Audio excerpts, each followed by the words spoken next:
What's going on, car family? I'm Ben Wayne, and thank you for joining me in another video.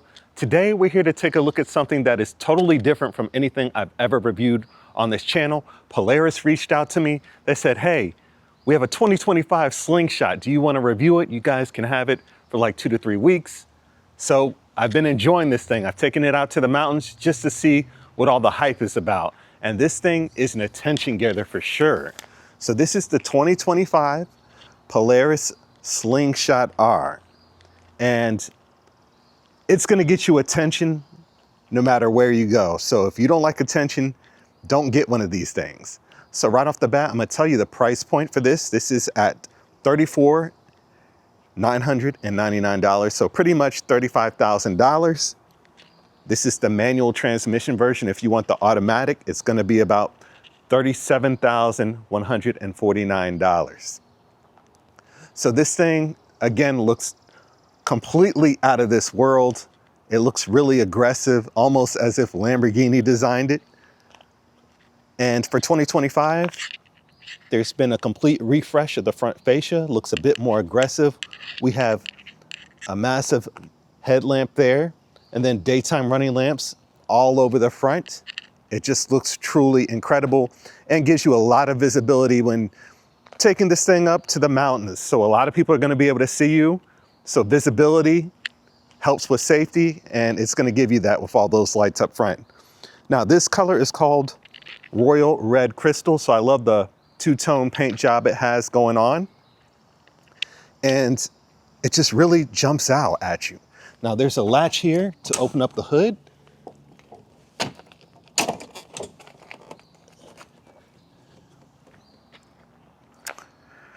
All right, so it takes a little bit of muscle to pull that up, but what we have underneath here is an in-house built 2-liter inline 4-cylinder, providing 204 horsepower, 149.8 pound-feet of torque, and it's connected to a 5-speed manual. So I tested 0 to 60 in the 5s. This thing is relatively light at about 1,640 pounds. And again, it's just one solid piece for the front clamshell there. So I just wanted you guys to be able to get a look at that. Again, this is an in-house 2-liter 4-cylinder power plant. Your fuel capacity is about 9.7 gallons, but this thing is just a lot of fun. Let me go ahead and drop this. Make sure it's clamped on both sides there. One of my favorite features is the aggressive vents on the front hood. You can see straight through the suspensions. So you can see the suspension system there. That just looks really cool. I love the vents. It just really gives the Slingshot a mean look to it, which I love. The aggressive styling, the vented hood, the multi-tone paint finish. All these are just features that really make this thing pop.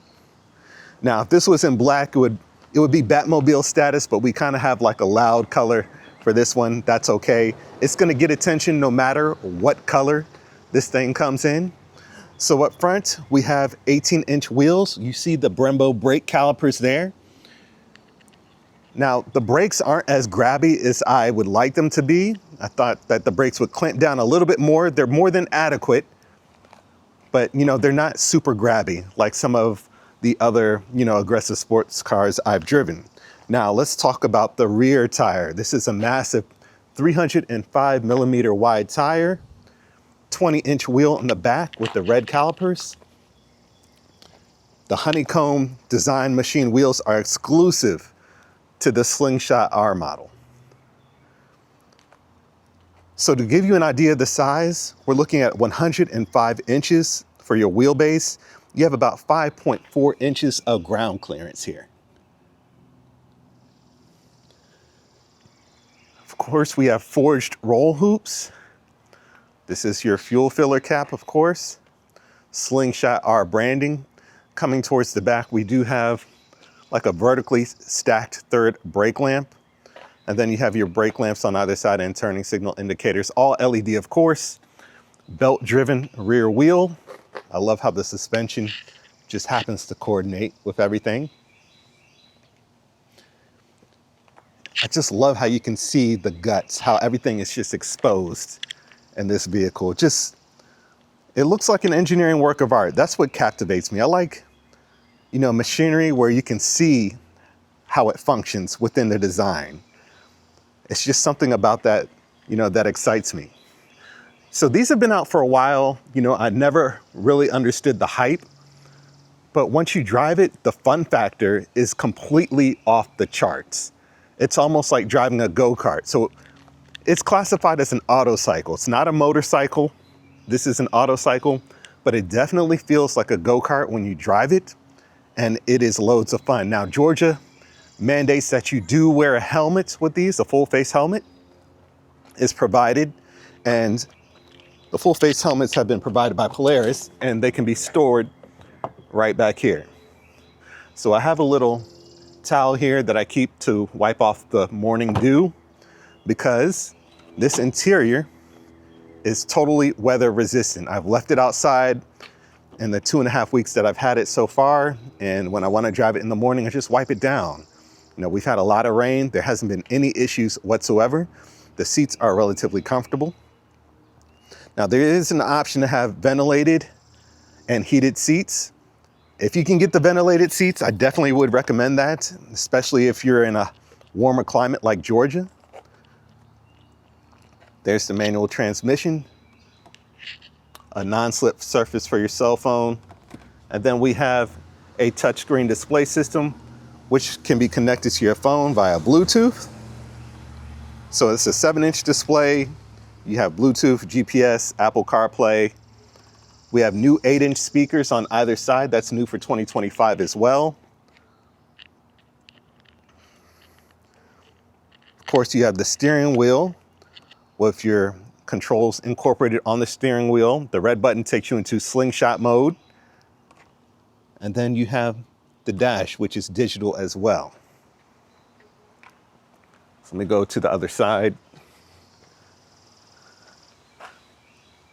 So we do have a little bit of storage here. And then again, if you pull this latch here, there's some additional storage for another helmet. Now, if you want to carry something, this obviously isn't your grocery getter, but if it's just you, you could wear your helmet and then store some small items behind each seat if you're looking for practicality. But quite frankly, let's be honest, this is a vehicle that is for people who already have another vehicle, right? Maybe 2 or 3 other vehicles. This isn't something you buy just right out the gate. But overall, again, the fun factor on this thing is just totally off the charts. So what we should probably do now is take this thing out for a test drive. I'm gonna mic myself up, but I'm gonna put a helmet on top, and hopefully you guys can hear me as we drive this vehicle. It is just so much fun. And with the manual transmission option, this is one of the best manuals I've driven recently. It just clicks into place. It just feels so natural.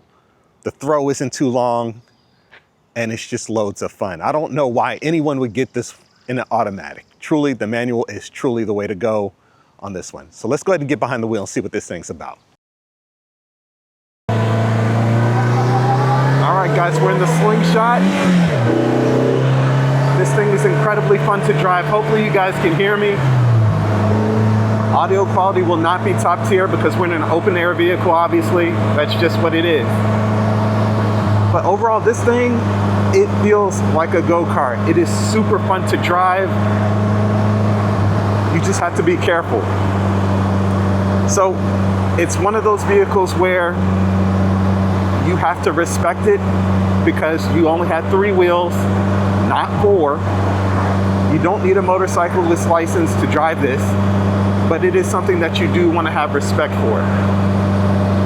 Now, the overall ride quality, you do feel a lot of the bumps in the road just because that's just the way it is designed. It's not designed to be a comfortable daily driver. It's supposed to be, a fun toy that you take out on the weekends.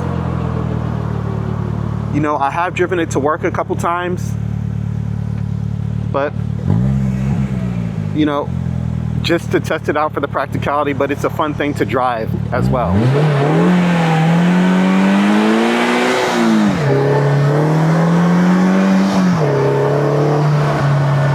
Burnouts are extremely easy because most of the weight sits at the front of the vehicle, and again, you only have that one 305mm tire in the back there. Gosh, this thing is fun. I'm gonna miss this thing. So fortunately, I got it during the perfect time of year where it's not too hot, not too cold. So one thing I will say, I do wish the brakes had a little bit more of that bite in it that you would expect from a high performance vehicle. Unfortunately, this one it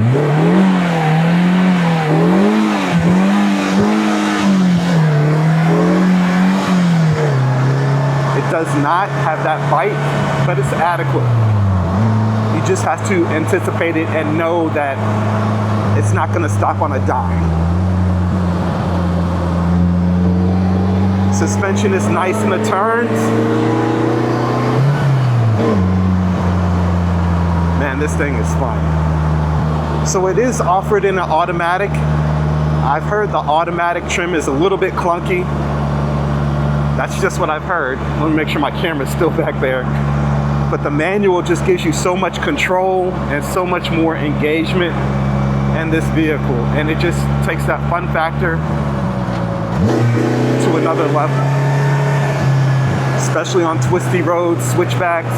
I had this thing up in the mountains for about 5 hours with a friend, and we just had a ton of fun. And it's really just able to hug the road way more than I expected. This is the first time I've ever driven something like this, and I was surprised with the handling. Now I know they worked on, some of the handling characteristics and suspension for 2025. All I can say is it performs extremely well. Performs better than what I thought a trike would. Now in terms of the creature comforts, there really aren't any in this vehicle. The side view mirrors, those are manual, that's not a big deal. This one doesn't have the heated or ventilated seats. The seats are manually adjustable as well. I mean, you're not buying this to have power everything. It doesn't have any doors or anything like that, obviously. When you see something like this, you just know it's a toy, it's a fun car. Now for about $35,000, it is a lot of money, but the fun factor is just off the charts. Maybe you could pick one up used, I don't know. So I really love hearing the exhaust. The exhaust outlet is at the front of the vehicle as opposed to the back. And it just really allows you to hear, that engine. When you shift through the gears, you can really hear it and feel it. So I think that was a great design from Polaris to have that exhaust outlet up front.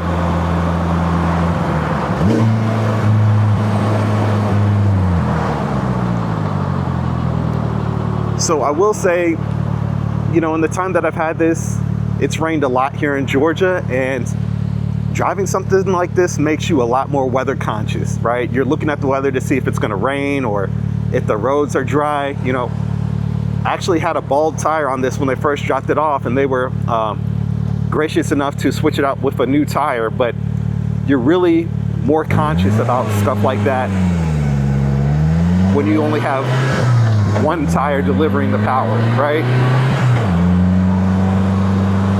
But overall, this thing is it's a total blast to drive. I'm truly gonna miss it. That open air, it's just it feels like a go-kart. Now it does have a windshield that's about 7.5 inches tall. It does do way more than what it looks, meaning that the air is going over me, just over my head. If I raise my head a little bit, I start to feel the wind buffeting. So it's definitely doing its job by, protecting me from all the air and anything else, even though it looks like it's a speedster design for the windshield, a speedster style design for the windshield. It gets the job done.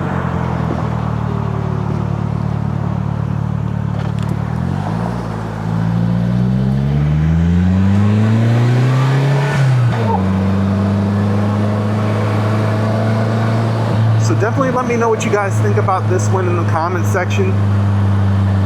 Is this a vehicle that you would buy as a fun toy? For me, if it was a little bit more affordable, you know, it'd be something I keep around for a couple months before trying something else. It's the fun factor, again, is off the charts. The drawbacks are blatantly obvious. You know, there's no roof. You know, there are accessories that you can buy for this, you know, such as a roof or a roll cage, stuff like that. But, you know, it'll never be what a car is, you know, and a full-size vehicle is designed for a different purpose. This is designed purely for fun.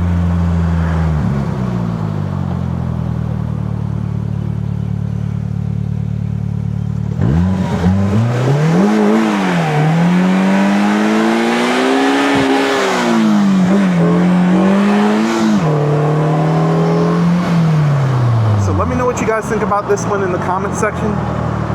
And until next time, I'm Ben Wayne, the automotive reviewer that YouTube deserves. I'll catch you guys in the next video. I'm out.